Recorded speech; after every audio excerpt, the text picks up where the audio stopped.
Kid at Heart 5. And I'm Cartoonic 12. And we're doing a collab review on the MLP episodes A Royal Problem and Not Asking for Trouble. So let's start with A Royal Problem. So, how should we start? Well, we're sisters, so it's going to be a little biased. That is true. This episode really hit close to home for us because we're sisters. Oh, it did. You know, the fighting and the squabbling and getting on each other's nerves, that's very realistic for sisters. Oh, yeah. Too many memories, people. Of course, we were more brutal when we were kids. Yeah, don't want to get into details there. Let's just say we're a lot better now than we were back when we were kids, so... I wonder how Celestia and Luna must have acted. Oh, makes one wonder. Of course, there's Legends of Magic, number 1. Celestia was being pretty snarky and naughty. Would you say I was kind of like that? Well, you said you used to boss me around, and of course there was that scene in that dream thing where Celestia confesses that she couldn't do this job. That's so be you. I'm more hard-skinned than that. Like Luna? Yep. That I'm always the one encouraging you, and well, we encourage each other, but still. So yeah, let's talk about how when Starlight first got called into the cutie map. Honestly, guys, that shocked me. The first time that popped up, I was like, oh my gosh, that could happen! I don't believe it! Somebody else could get called on the cutie map other than the main 6! Whoa! I suppose that rings true to Megan McCarthy's statement of Starlight having to earn her throne. Uh-oh. Should we take that literal?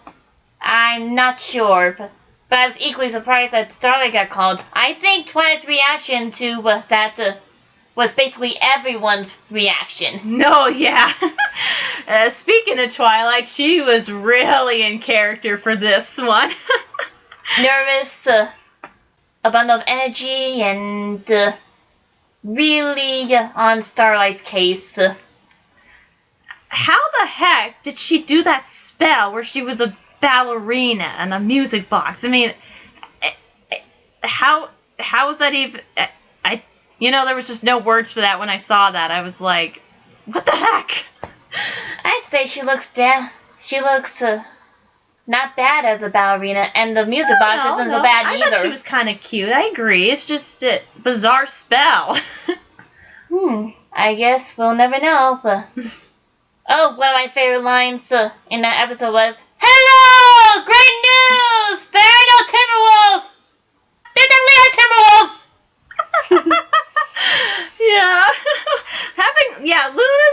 Yeah. When Luna had to take over for Celestia, I mean... You thought that it was kind of a repeat of a comic. Well, yeah, the micro comic of Luna. I mean, there were some scenes that did involve that, but later on, it moved over. It was satisfying. Yeah, and I always thought, well, but I suppose that some part of the comics involving the sisters wouldn't be really considered canon at this point.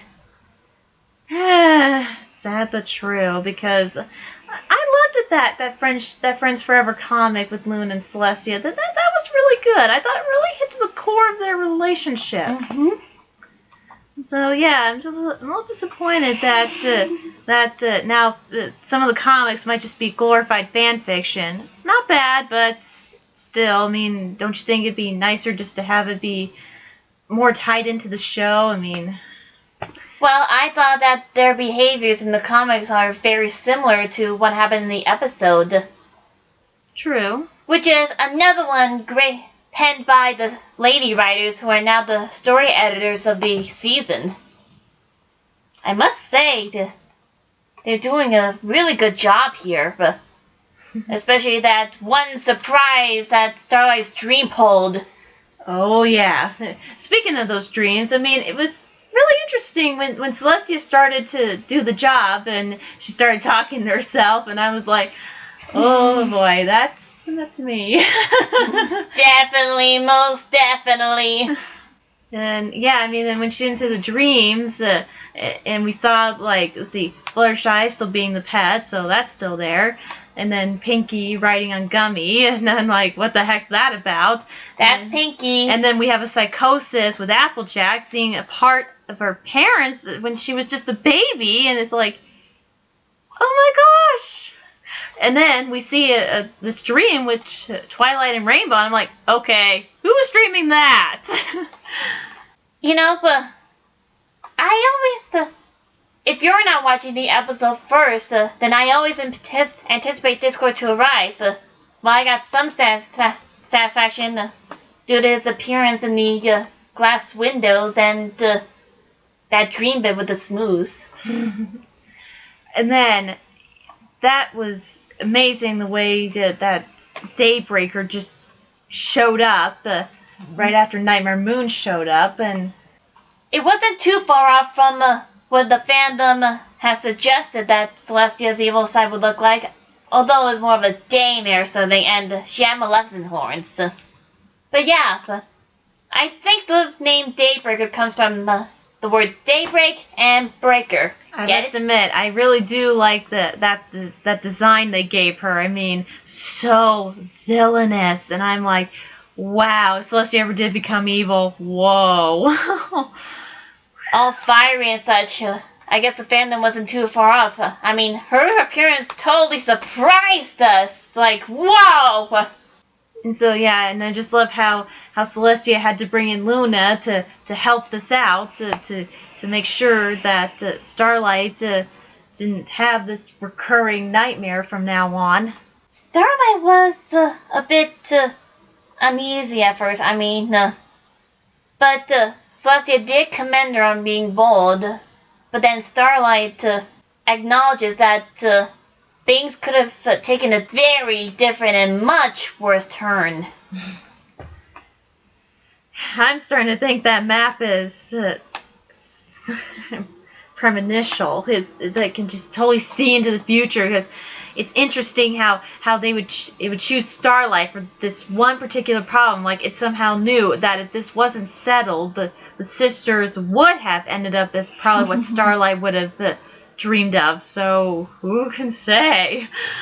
Did you also see the way that Luna just ate the banana peels and the pineapple rind like that? Yeah, I just loved it how sassy Luna was during those times. Even though she isn't quite a morning person. Hey, I mean, when she's the princess of the night, yeah. I'm really glad that the sisters appreciate each other in the episode. Especially that ending where Luna made the pancakes for Celestia. And how she said, "Oh, I know that face. It's too awful. Would you have said that had you made me eat something like that?" And I would have been like, "Oh, delicious." Probably. It's very true to sisterhood. And I absolutely loved how Twilight just showed up at the end, right? Suddenness, just like Discord. Do you think she's taking tips from him? Ooh. I think Discord totally bask in that.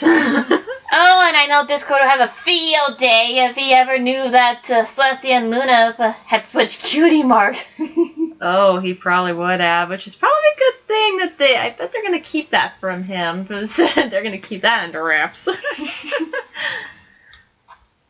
is it always Discord with you, I swear?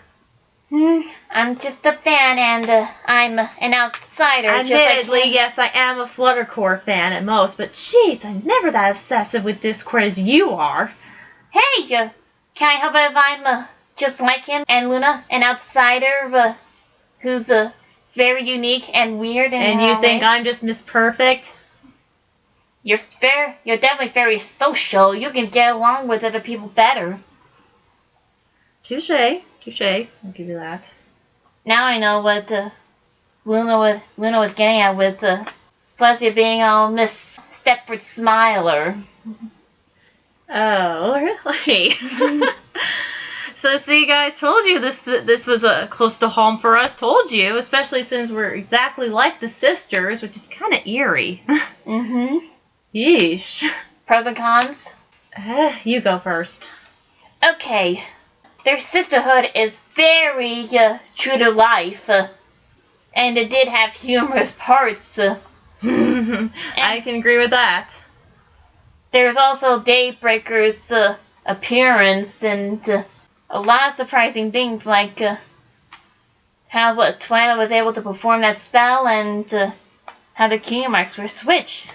So yeah, I mean, sorry. Is there any cons to this other than maybe? Oh, I forgot to mention something like the way Celestia and Luna were acting. They're not perfect. They're kind of snappy at times and I think that's a con, right? I mean, how sometimes the way they acted towards each other like that. That was to be expected. I didn't consider that a real con. I just wanted to mention that the way they were acting. I mean, that shows they're not perfect. They're like other ponies. So what would be your cons then? Nothing at all. Well, maybe I'm just more sensitive than you because the way the sisters tended to act a little was cringing for me. So that's probably my only con. But every other part is just great. So I give it a rating of 10. 10 for me too. Even though you had that one con? It's very a small con. It beats out the... So let's move on with not asking for trouble. I definitely knew that the Yaks were going to smash him and like, Yak smash! Well, yeah, I mean, that part was really funny. Like, at first I thought, like, I was with Pinky on that. Like, I thought for sure something was, like, wrong, and then it was like, oh, no, it was just part of the festival, and we're like, oh! Thankfully, I kept the description of Yak Yakistan very vague when I wrote What Lies Within. Dumb luck there, girl. Although I did say Lodge and Stone Garden. But it might be there. I mean, you never know.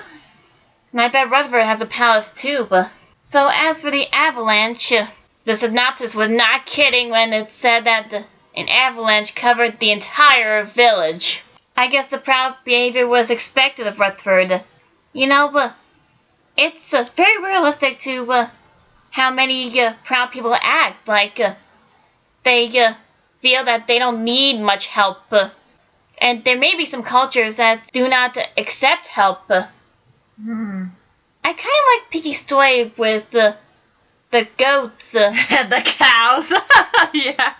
Oh, that one was funny. And an interesting addition, although she could have been more creative than that. Well, no. I mean, I could see she was trying to use a little kind of reverse psychology in a way there. I mean, at the same time, she was trying to be a little subtle about trying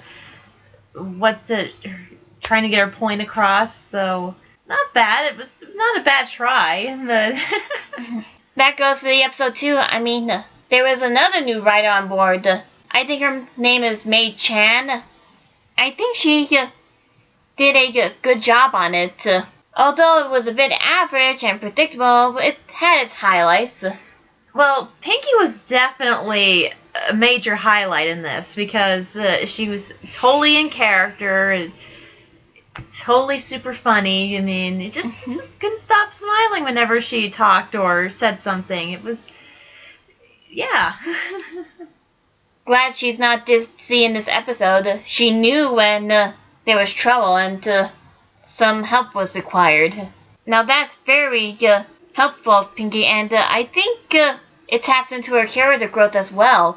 Like, she was kind of ditzy in the beginning of the series, right? But she grew to be a little serious. I think there was some callbacks to A Friend Indeed in this episode. Like, she wanted to help Cranky, but he didn't accept it. Right. But in that episode, she was pushy. But in Not Asking for Trouble, she was trying to get a point across. She was trying to get the yaks to ask for help. Very true. So, what do you think of the main six coming to clear away the snow in Yakyagistan in the middle of the night? Well, it was definitely a yes-no situation. Yes, it was a good thing the girls were going to help because that's who they are, and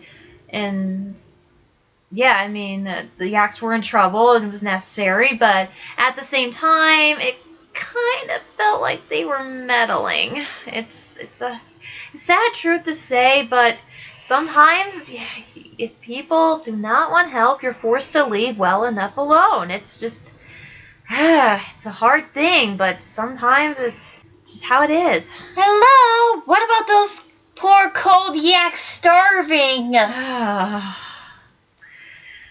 Like I said, I mean, you don't want to, but still, I mean, when you're on the border level of meddling, it's...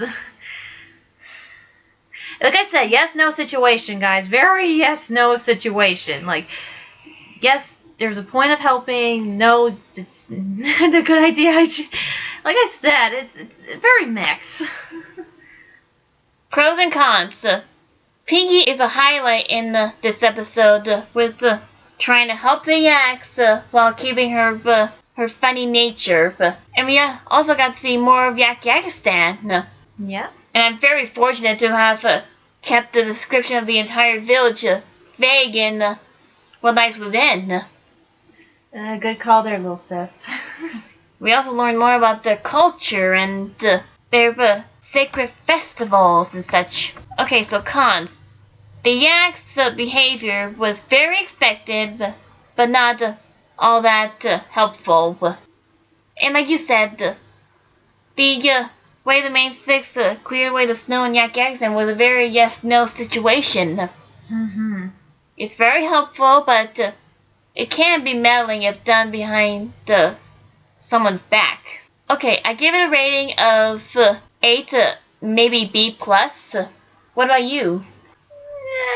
About-ish. Close to maybe 7.5 to 8. Okay, in summary, for not asking for trouble, it was a very good attempt on Mei Chan's part. She even livened it up a little. And as for a royal problem, a lot of characters in there were very much in character. And the royal sisters had a bit of realistic sister fights. See, this is why she's the analytical one, guys. Me, I'm more emotion, she's more logic. I bet the same can go for Celestia and Luna. You think Luna is more logic? Well, I think she's hard-skinned, doesn't show emotion a whole lot, except when something really upsets her. Yeah, that is kind of like you. Mm-hmm. And both episodes show that sometimes royals are not so above it all. So yeah, it's easy to say that A Royal Problem was definitely the better episode than Not Asking for Trouble.